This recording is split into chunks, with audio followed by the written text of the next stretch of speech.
सोचिए, अगर बुद्धिमान लोग इतने समझदार होते हैं तो फिर दुनिया पर राज अक्सर मूर्ख लोग ही क्यों करते हैं? आपने भी देखा होगा, चाहे राजनीति हो, ऑफिस हो, समाज हो या फिर छोटे छोटे समूह, सत्ता के शीर्ष पर कभी कभी वही लोग पहुंच जाते हैं जिनके अंदर ना समझ होती है ना चरित्र, फिर भी उनके हाथ में ताकत आ जाती है। क्या ये सिर्फ किस्मत है? क्या ये संयोग है? या इसमें कोई ऐसी काली सच्चाई छुपी है जिसे सदियों पहले निकोलो मैकियावेली ने समझ लिया था? आज की इस गहरी यात्रा में हम वही सच खोलेंगे। सबसे मूर्ख लोग सत्ता में क्यों पहुंचते हैं और ये कैसे होता है? अगर आप अपने आसपास की दुनिया को समझना चाहते हैं, लोगों को पढ़ना चाहते हैं, सत्ता के खेल को पकड़ना चाहते हैं, तो ये वीडियो आपके लिए है। और हाँ, अगर आप डार्क साइकोलॉजी और मैकियावेली की असली शक्ति सीखना चाहते हैं तो चैनल को सब्सक्राइब कर लें, क्योंकि यहाँ आपको मिलती है वो सच्चाई जो किताबों में नहीं मिलती और जिसे लोग जानबूझकर छुपाते हैं। अब शुरू करते हैं सत्ता के सबसे खतरनाक सच से। मैकियावेली कहता है, दुनिया पर शासन बुद्धिमान लोग नहीं करते, बल्कि वे करते हैं जो सत्ता की भूख को समझते हैं। सत्ता मूर्खों को पसंद करती है क्योंकि मूर्खों में 3 गुण होते हैं। पहला, अंधी महत्वाकांक्षा। दूसरा, शर्म की कमी। तीसरा, नियम तोड़ने की हिम्मत। और ये तीनों मिलकर एक ऐसा हथियार बनाते हैं जिसे कई बुद्धिमान लोग इस्तेमाल ही नहीं कर पाते। बुद्धिमान आदमी निर्णय लेने से पहले सोचता है, परिणाम तौलता है, नैतिकता देखता है। लेकिन मूर्ख आदमी तुरंत कूद पड़ता है, रिस्क लेता है, गलतियां करता है, लेकिन कोशिश नहीं छोड़ता। उसके अंदर असफलता का डर नहीं होता क्योंकि वो असफलता का अर्थ ही नहीं समझता, और यही अंधापन उसे आगे धकेलता है।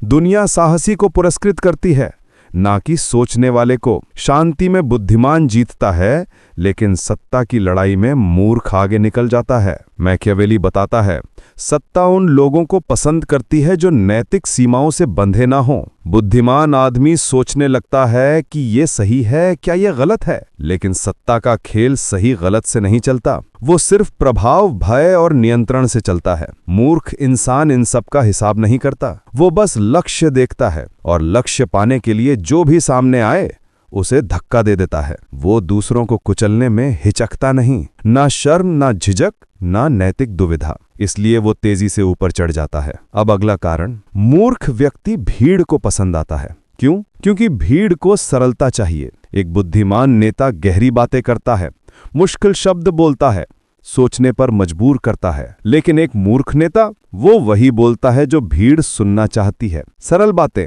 भावनाएं, गुस्सा, नफरत, वादे, सपने। भीड़ तार्किकता नहीं चाहती, भीड़ मनोरंजन चाहती है, और मूर्ख नेता उसे मनोरंजन दे देता है। मैकियावेली कहता है, सत्ता जनता की भावनाओं पर चलती है, उनकी बुद्धि पर नहीं। जो जनता को भावनाओं में बहा दे वही उनकी गर्दन के ऊपर चढ़ जाता है। अब बात करते हैं कुछ खतरनाक गुणों की जो मूर्खों में होते हैं लेकिन बुद्धिमानों में नहीं। पहला, अति आत्मविश्वास। दूसरा, निरंतर आक्रामकता। तीसरा, आलोचना पर बहरे होना।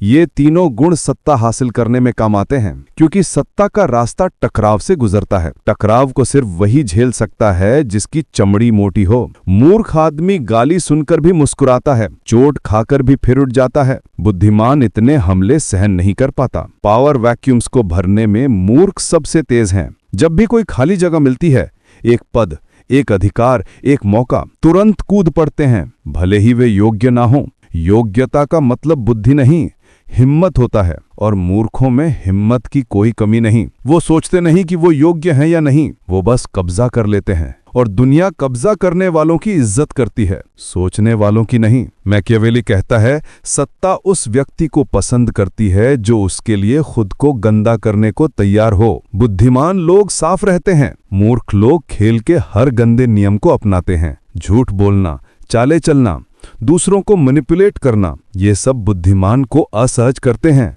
लेकिन मूर्ख इन्हें गर्व से इस्तेमाल करता है। अब एक गहरा सच, बुद्धिमान लोग खुद को सीमित करते हैं, मूर्ख लोग खुद को असीमित समझते हैं। जो खुद को असीमित मानता है उसी के सपने बड़े होते हैं, और सत्ता बड़े सपनों का पुरस्कार देती है, भले वे सपने मूर्खता से भरे हों, क्योंकि सपने लोगों को आकर्षित करते हैं, तर्क नहीं। भीड़ तार्किकता नहीं खरीदती, भावना खरीदती है, और मूर्ख लोग भावनाओं के मास्टर होते हैं। एक और सच्चाई, मैकियावेली के अनुसार मूर्ख लोगों को नियंत्रित करना आसान होता है। सत्ता को ऐसे लोगों की जरूरत होती है जो पपेट की तरह चले, लेकिन बाहर से शेर जैसे दिखें। मूर्ख नेता उपयुक्त होते हैं क्योंकि वो खुद को शक्तिशाली समझते हैं, जबकि पर्दे के पीछे वो बस उपयोग किए जाते हैं। सत्ता उन्हें आगे रखती है क्योंकि वे वास्तविक मालिकों के लिए ढाल का काम करते हैं। अब बात करते हैं बुद्धिमानों की गलती की। वो सोचते रहते हैं, विचार करते रहते हैं, तौलते रहते हैं, और ऐसा करते करते मौका निकल जाता है। इस बीच मूर्ख आगे बढ़ जाता है क्योंकि सत्ता उन्हें मिलती है जो तैयार होते हैं, भले ही वे तैयार ना हों। मैकियावेली लिखता है, जो नेतृत्व करने की इच्छा दिखाता है वही नेतृत्व करता है, जो प्रतीक्षा करता है वो पीछे रह जाता है। मूर्ख लोग सामाजिक संरचनाओं को जल्दी पकड़ लेते हैं। कौन किससे डरता है, कौन किससे प्रभावित है, कहाँ दबाव डालना है, वे इन सब का मतलब नहीं समझते, लेकिन करते सही हैं। उनकी सरलता उनकी ताकत है, वे जटिलता में खोते नहीं, वे सीधे वार करते हैं। अब बात करते हैं एक और खतरनाक गुण की।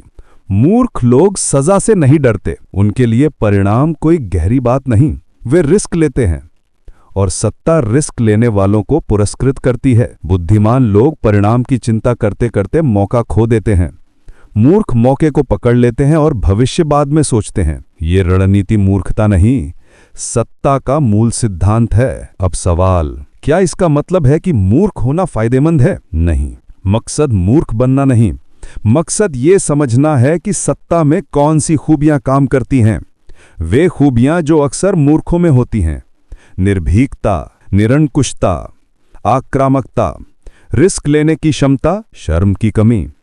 अगर ये खूबियां बुद्धिमत्ता के साथ जुड़ जाएं तो वही व्यक्ति दुनिया का सबसे खतरनाक लीडर बन जाता है। इसलिए मैकियावेली कहता है, अगर तुम बुद्धिमान हो तो मूर्खों की हिम्मत अपनाओ, अगर तुम ताकतवर बनना चाहते हो तो सोचो कम, करो ज्यादा। यही सत्ता का नियम है, यही वो सच्चाई है जिसे समझने से लोग डरते हैं। अब आप जानते हैं दुनिया मूर्खों को सत्ता क्यों देती है और बुद्धिमान लोग पीछे क्यों रह जाते हैं। लेकिन अब आप मूर्खों की चालें जानते हैं, उनकी ताकत जानते हैं, उनका साइकोलॉजी जानते हैं। अब अगर आप बुद्धिमान हैं तो आपकी बुद्धिमत्ता आपको रोके नहीं, उसे सत्ता की ओर धकेलें, सीमाएं हटाएं, निर्णय लें और आगे बढ़ें, क्योंकि सत्ता उसी को मिलती है जो खींच कर लेता है।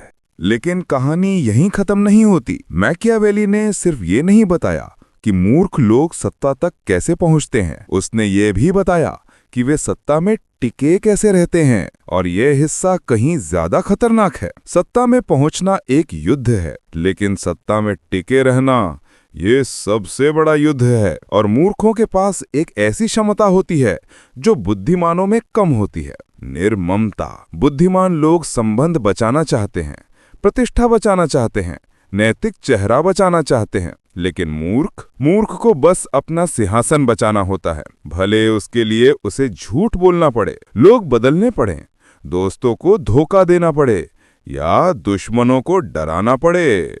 उसका लक्ष्य सिर्फ एक, सत्ता मेरे हाथ में रहे।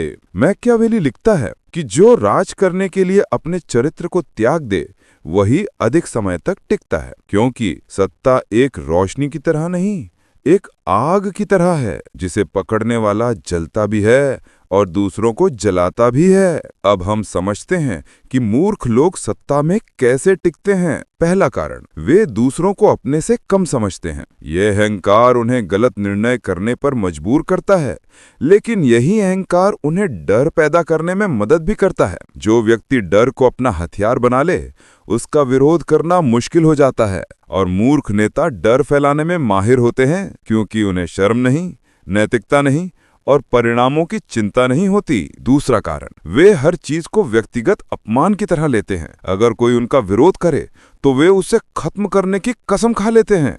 ये बदले की भावना, ये प्रतिशोधी स्वभाव उन्हें सत्ता के खेल में जालिम बना देता है। और सत्ता जालिमों को पसंद करती है, क्योंकि जालिम ही अपनी स्थिति बचा सकता है। तीसरा कारण, मूर्ख लोग आसानी से नियंत्रित किए जा सकते हैं, लेकिन बाहर से शेर जैसे दिखते हैं। सत्ता के पीछे असली खिलाड़ी एडवाइजर्स, बिजनेसमैन, मैनिपुलेटर्स उन्हें अपनी कठपुतली की तरह चलाते हैं, लेकिन जनता की नजर में वही महान नेता बन जाते हैं। ये खेल सदियों से चल रहा है। राजा मूर्ख, लेकिन दरबार बुद्धिमानों से भरा। सत्ता दिखती मूर्ख की है, चलती किसी और की है। मैकियावेली इसे पर्दे के पीछे का शासन कहता है। चौथा कारण, भीड़ एक मूर्ख नेता को छोड़ने में देर करती है, क्योंकि भीड़ भावनाओं से बंधी होती है। वे उसी व्यक्ति को चुनते हैं जो उन्हें अच्छा महसूस कराता है, चाहे वो कितना ही अयोग्य क्यों ना हो। फिर जब मूर्ख नेता गलतियां करता है, भीड़ उसे बचाने लगती है। क्यों?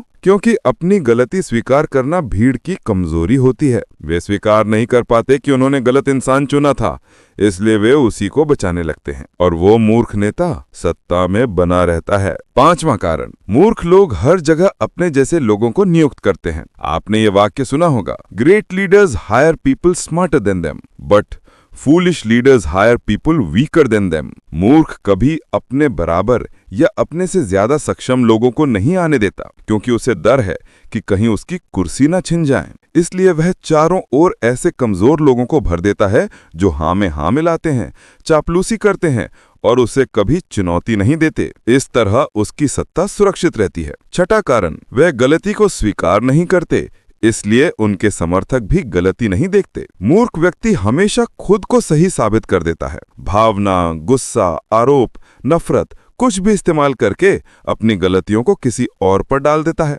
भीड़ को तर्क नहीं, उसे कहानी चाहिए, और मूर्ख नेता कहानी सुनाने में उस्ताद होते हैं। अब यहाँ मैकियावेली एक खतरनाक चेतावनी देता है। सबसे खतरनाक शासक वो नहीं जो मूर्ख हो, सबसे खतरनाक वो है जो मूर्ख होने के बावजूद अपनी मूर्खता को शक्ति समझता हो। ऐसा नेता अनियंत्रित हो जाता है। वह प्रशंसा की दुनिया में जीता है, सच्चाई से कट जाता है, और सत्ता उसके दिमाग को धुंधला कर देती है। यही कारण है कि कई मूर्ख नेता भयानक निर्णय लेते हैं जो देश, समाज या संगठन को नुकसान पहुंचाते हैं, लेकिन इसके बावजूद वो लंबे समय तक सत्ता में रहते हैं, क्योंकि सत्ता का खेल योग्यता पर नहीं, समय, हिम्मत, निर्भीकता और प्रभाव पर चलता है। अब एक गहरा सवाल, क्या बुद्धिमान लोग सत्ता में नहीं आ सकते?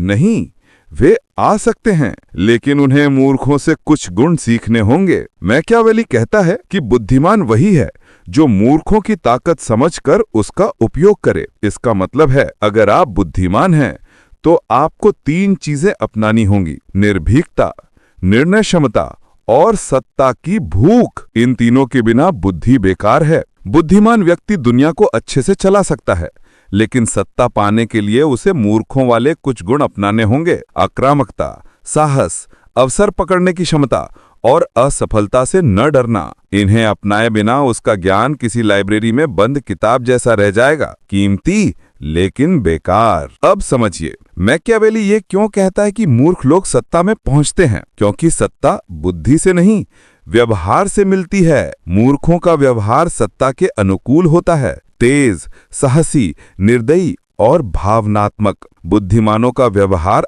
आदर्शवादी होता है, धीमा, शालीन, नैतिक और गहन। इसलिए मूर्ख सत्ता ले जाते हैं और बुद्धिमान अक्सर सलाहकार बन जाते हैं। लेकिन मैकियावेली का अंतिम संदेश यही है, अगर बुद्धिमान व्यक्ति मूर्खों की हिम्मत अपनाए तो दुनिया उसके पैरों में गिर जाएगी। अब आप सत्ता के इस खेल को समझ चुके हैं। आप जानते हैं कि मूर्ख कैसे ऊपर जाते हैं, कैसे टिकते हैं और कैसे खेल नियंत्रित करते हैं। अब आपकी जिम्मेदारी है कि आप इस ज्ञान का उपयोग करें अपने जीवन, करियर और प्रभाव को बढ़ाने में। अगर आपको ये मैकियावेलियन पार्ट 2 पसंद आया हो तो चैनल को सब्सक्राइब करना मत भूलिएगा। हम मिलेंगे पार्ट 3 में, जहां हम समझेंगे कैसे एक बुद्धिमान व्यक्ति इस पूरे सिस्टम को मात देकर असली शक्ति हासिल करता है।